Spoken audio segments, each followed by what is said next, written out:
நீங்க தினமும் உங்க மனச ஏமாத்திட்டு இருக்கீங்களா? கான்ஃபிடன்ஸ் வெளியிலிருந்து வருவதில்லை, அது உங்களுக்குள் தான் உருவாகிறது. அதற்கான மிக வேகமான வழி தெரியுமா?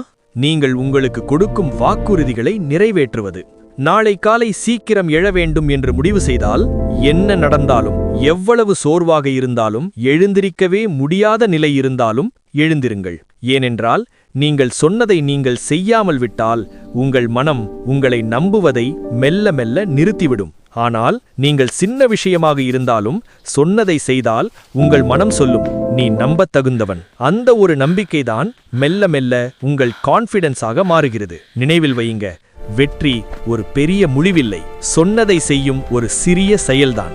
இன்றே ஒரு வாக்குறுதி கொடுங்கள், அதை கண்டிப்பாக நிறைவேற்றுங்கள். அப்போதான் உங்கள் கான்ஃபிடன்ஸ் உங்களை தேடி வரும். இது போன்ற வீடியோக்களை காண்பதற்கு லைக் மற்றும் சப்ஸ்கிரைப் செய்யுங்கள். நன்றி.